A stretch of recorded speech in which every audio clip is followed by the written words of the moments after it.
ازيكم؟ النهاردة هنعمل مع بعض الزلابية او لقمة القاضي بكوباية دقيق بس. هنعمل كمية حلوة لطيفة. لو عايزة تزودي الكمية زودي عادي المقادير، ضعف الكمية المقادير وهتطلع معاكي ناجحة ان شاء الله. في الاول هنحط كوباية الدقيق مع كيس خميرة مع معلقتين نشا، معلقتين لبن بودر،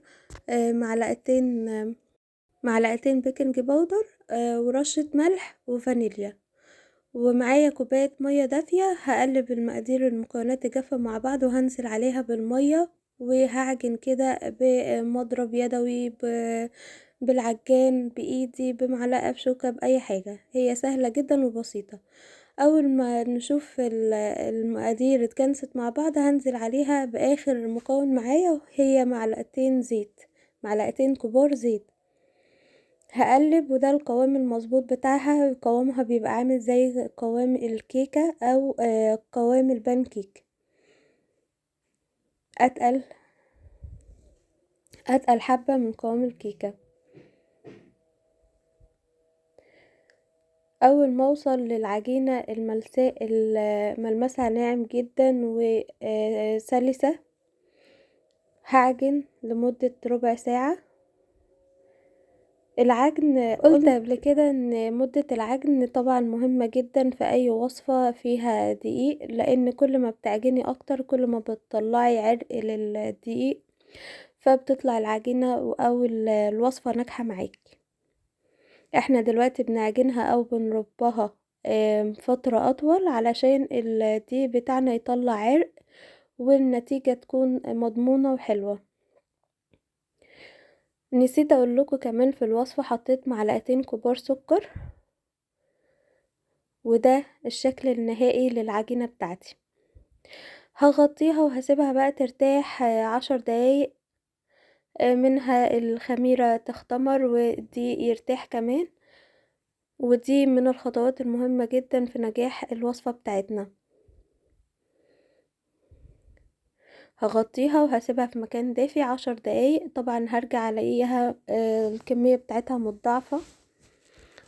الزلابية من الوصفات السهلة جدا والجميلة والبسيطة والمحببة للأطفال والكبار، والزلابية من أول الوصفات اللي دخلتها في مشروعي أكل بيتي أونلاين، وكانت من الوصفات اللي وشها حلو عليا جدا وسبب شهرتي، فأنا ممتنة ليها جدا وبحب الزلابية قوي.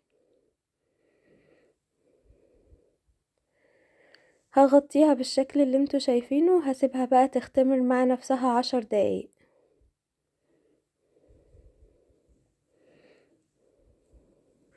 بعد العجينة بتاعتي ما ارتاحت 10 دقايق واختمرت، ده شكلها. هخلي بالي ان انا هقلبها كويس جدا وهطلع كل الاختمار او التفاعل اللي حصل ده، وكل الهواء اللي دخل في العجينة هطلعه وهفرغه كله. ودي برضو من الخطوات او التكات المهمة جدا في نجاح الزلابية. شايفين معايا قوام العجينة عامل ازاي ولونها فاتح ازاي؟ دي من المؤشرات المهمة جدا لنجاح الزلابية معاكي. بعد ما خلاص ما طلعت منها كل الهواء هكون مسخنة عندي الزيت على النار على درجة حرارة عالية. خلي بالك برضو ما تنزليش الزلابية والزيت لسه دافي، علشان كده هتطلع منك هتطلع بأشكال غريبة كده من الآخر يعني.